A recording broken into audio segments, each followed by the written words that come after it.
became roommates and got along and loved on each other and became the best of friends. And then when she's in life choir and I'm in life choir, and thank you, HB, for life choir.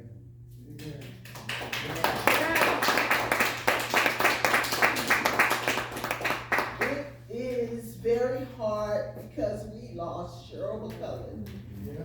And her and Jewel was good friends. And Cheryl and Jewel is jamming right now in heaven. Yes.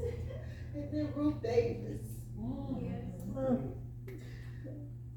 It's hard because those were my girls. And I love them so much. And I miss them. Like choir will never be the same. But I know one day we will sing together again in heaven. And forgive me, but Jewel, I love you. Cheryl, I love you. Ruth, I love you. And God bless all of us. And be safe and love on one another.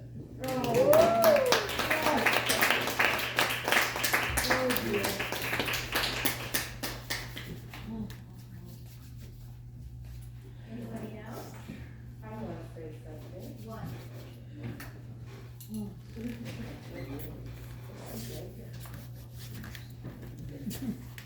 Jewel was very special to me, as she was to each and every one of us in this room. I had, one of the things that was mentioned was the fact that she was a part of the musical, It Ain't Nothing But the Blues. And I think everybody in this room knows that that is a musical that my husband, it was his brainchild. I was actually doing Ludi Bell in Pearlie at the Denver Center Theater Company years ago, and they were developing new pieces. And at the time, Ron was doing Little Shop of Horrors in New York. He was the original voice of the Plant. But he gave them this treatment, and then one day we get a phone call, you want to do something with that show? It Ain't Nothing But the Blues? And so fast forward to, there was a young lady in the show that left the show, and he needed like a voice, the voice. And I said, I know exactly who you should call. And I suggested Jewel Tompkins. And of course, once he heard that voice, it was done, you know, it was done. Yeah, give her a hand. Yeah. She was that, she was a force of nature. She was a force of nature, you know, and so it was an honor to be a part of something that my husband created along with her.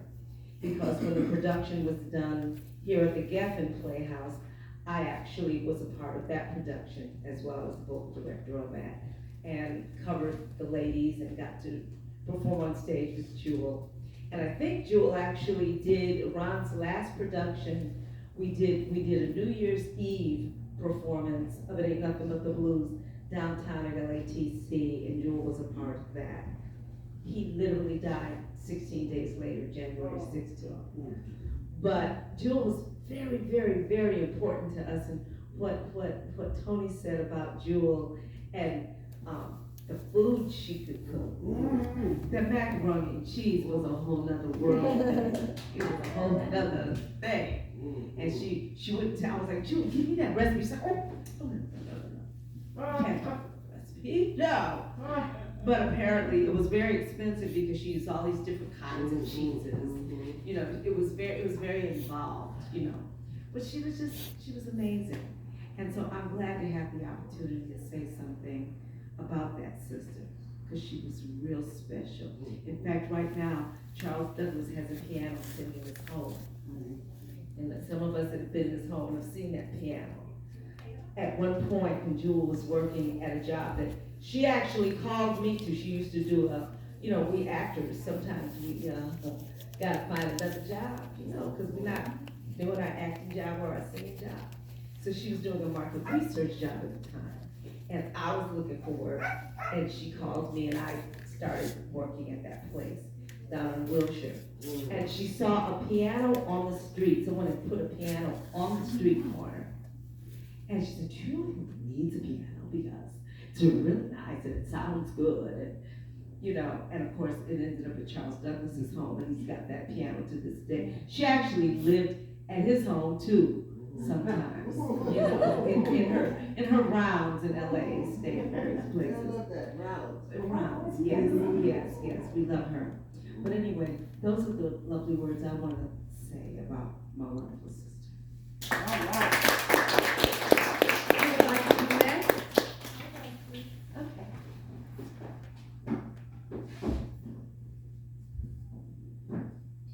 This is your mic, that's why when I give it to you, it's okay. Thank you. Thank you.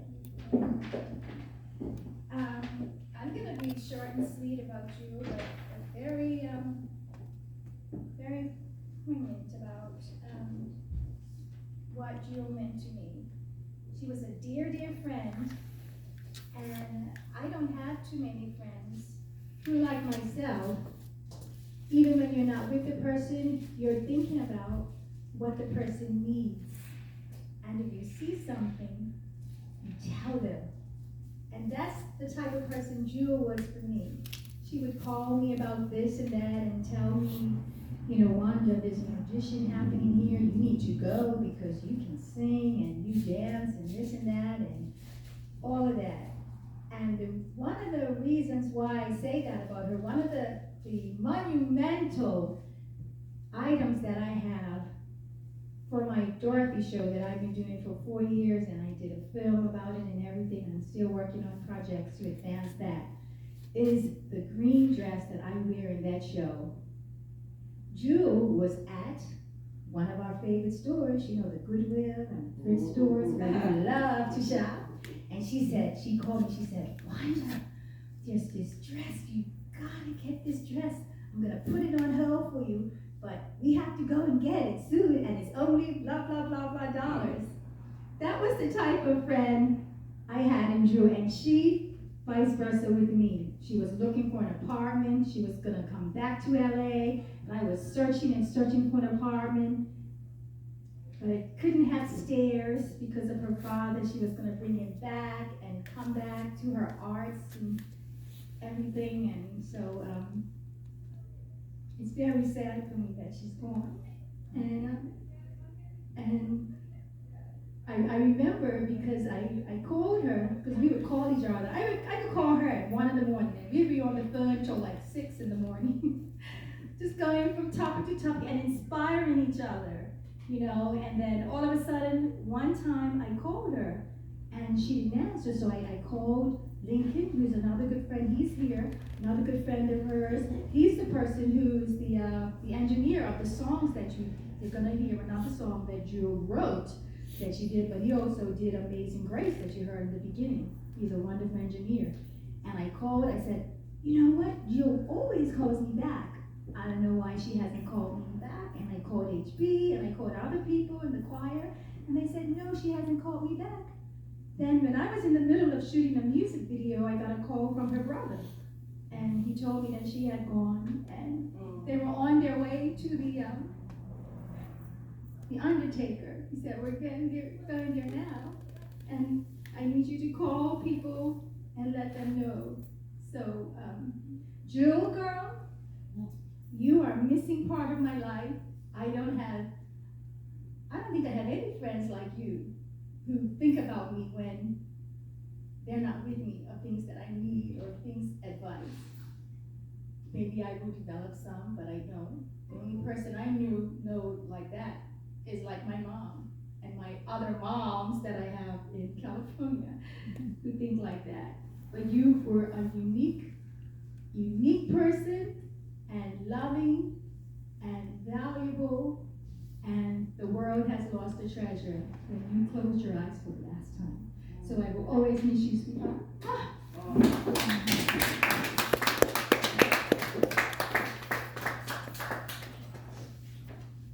Who would like to come? If not anyone, I'll sing. Yes, we will have the wonderful, amazing Deborah Taylor for giving us this wonderful song.